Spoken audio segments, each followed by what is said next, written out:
Hi, I'm Jude Mail. Welcome to the Wild Food Farm here on Phillip Island. Today I'm going to take you on a journey on our native food trail and show you lots of different species that we've got growing here at the farm. Really looking forward to showing them to you. We're also going to pay a visit to our bush food kitchen. So come on, let's get going and see what's cooking.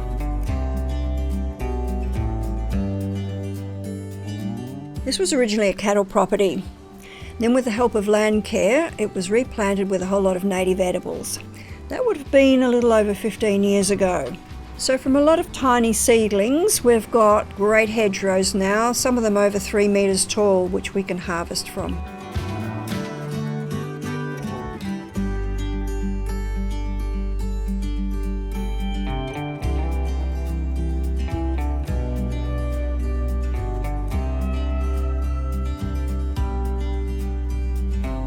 We've got 6 dams, 3 rainwater tanks and over 40 species of native plants growing. So the potential for Australian bush food is unlimited.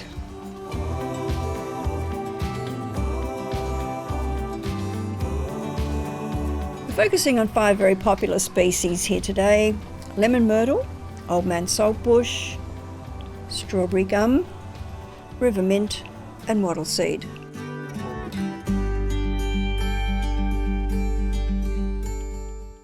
Welcome to our bush kitchen. So we've got Chef Joel Howard here today. Joel, what's cooking? We're going to run through a variety of things today with the beautiful things that you've collected for me on our lovely farm grounds. To begin with, we're going to go with a lemon myrtle bush damper using some local beer. Then we're going to move on to a saltbush rub chicken. Nice. And saltbush. We're going to complement that with some stir-fried vegetables and finish off with panna cotta 3 ways. Sounds amazing. Well, let's get cracking. All right, no worries. So here we got 3 cups of self-raising flour. Just give that a shake into your bowl. We've just got a bit of bicarbonate there. We've got 50 grams of butter here that I'm just going to rub into it. We'll get a bit of breadcrumb-like consistency.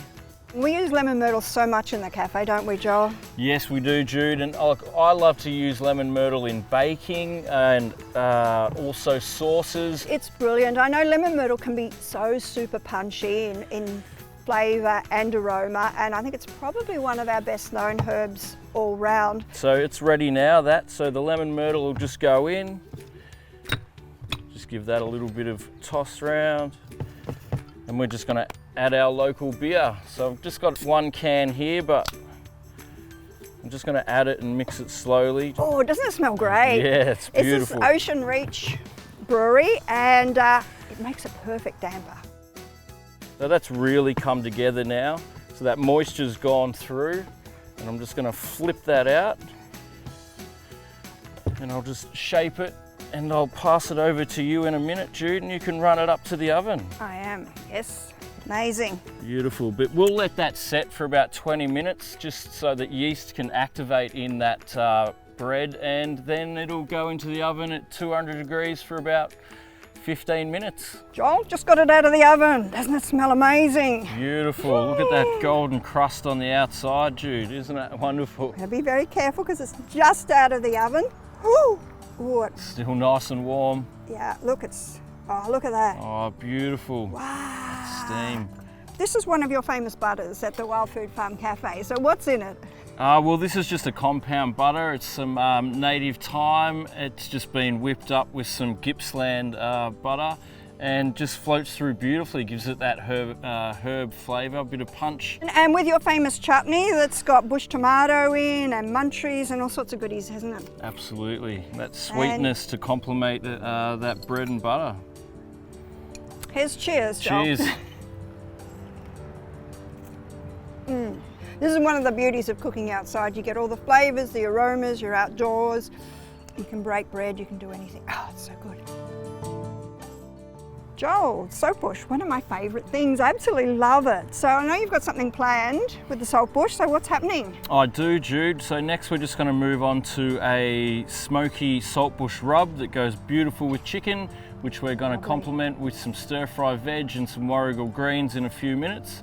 And they're going to whack that on the barbecue and pull it all together. So I've just got a beautiful free range chicken breast here. I'm just gonna slice through the middle of it. We'll have a couple of steaks. Before we can barbecue that, we've got our saltbush here, which has been dried and milled in our Wild Food Farm kitchen. It's about 2 teaspoons in there. Just got a tablespoon of brown sugar that's going to give us that sweetness and caramelization. And the smoky flavor is going to come from this paprika here. Give that a nice dousing. And just a beautiful bit of native lime oil, just to give it a bit of a coating and a little bit of extra citrusy flavor. Just get your hands in there. It's the best way to cook, isn't it, Jude? I don't know any other way, actually. So just massage that in. It's a nice and quick, easy recipe, this.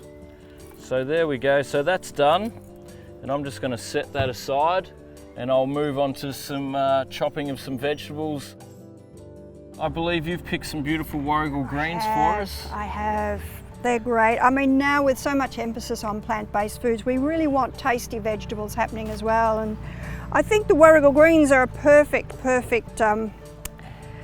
accompaniment for our vegetables. Beautiful. I'm just going to take the leaves off for you while you're doing that. Yeah, you can pick those for me while that's Thank grilling you. away, and then I'll chop up these beautiful veggies and then we'll bring it all together. We've got warrigal greens growing everywhere over the Wild Food Farm, and I know that we use them a lot in the cafe, don't we? Oh yeah, they're very, very versatile. Like, you know, they're just a spinach replacement really. It's exactly what it is, just a native spinach. What a gorgeous colour. So that's blackened up beautifully on one side, which is what we love to see. And that's just going to sear on through and probably take about 4 to 5 minutes. And while that's happening, I'll just get my beautiful array of veggies going. Yay.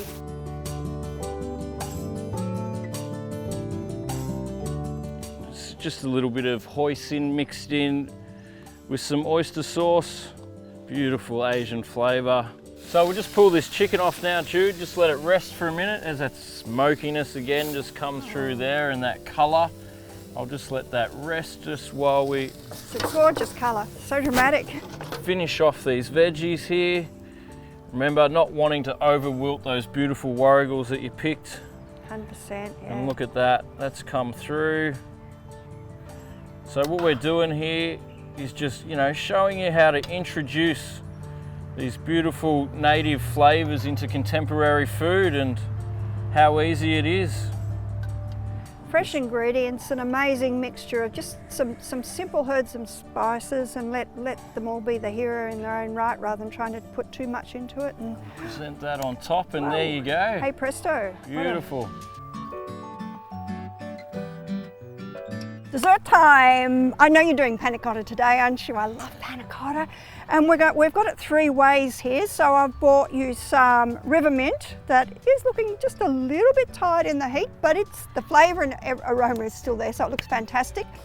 Strawberry gum, I picked that this morning, and I roasted some wattle seed for you. So these are the black seeds, just so that everyone knows that's what comes out of the pods. We roasted them to this sort of dark golden brown colour, and then that's the roasted and the milled version that we can use in our panna cotta. Here I've just got 375 mils of full cream milk and 375 mils of cream, and then a shot of vanilla extract, and that's just going to go in our pan, and that's just going to heat gently. Now what we want to do is add a little bit of sugar here. It's just 150 grams. That's going to give us our sweetness, as all good desserts need. And while that's just combining down, you know, letting the sugar dissolve, we've also just got to melt our gelatin, which is just a bit of water, and I got 2 teaspoons of just powdered gelatin here, and that's just going to dissolve in the bowl. I'm going to use this beautiful wattle seed, I think, out of the 3. Yep. But as I said, what you can do while it's steeping, because this is your base, you can add any type of flavour. So you could just pick off some of these beautiful strawberry gums and let that sit in there, or some of the river mint instead, and the flavour will just pass through as the milk and cream mixture's heating up and just letting that sugar dissolve. But the flavour comes through so beautifully well, especially in creamy desserts. It really does shine. The strawberry gum again is lovely. That's got like a berry eucalypt kind of flavour. Just pulling leaves off, tearing it maybe a little bit just to release some of the oils, steeping it in the mixture like Joel said, works really well.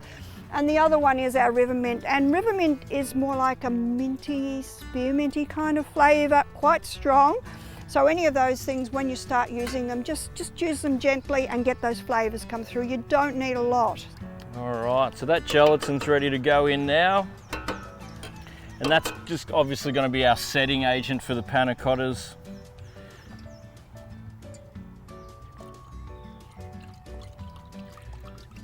Rightio, well, we're just about good to go. I'm going to pull that off the heat. And I just happen to have a couple of glasses here. And we'll just let this cool just for 2 to 3 minutes. Sure. And then we'll be able to pour into our glasses. So these will go into the fridge for a minimum of 6 hours, just so they're set. So usually something you do the day before, like a dinner party or something like that. And we'll just pull out a couple that we've already done for you and have a taste, I reckon. Looks amazing. So this is the strawberry gum one. Now strawberry gum the strawberry gum tree is actually a huge tree. And the leaves, which we've got here, they've got like a really distinct berry, strawberry flavour. I always think there's a little bit of a touch of eucalypt in there.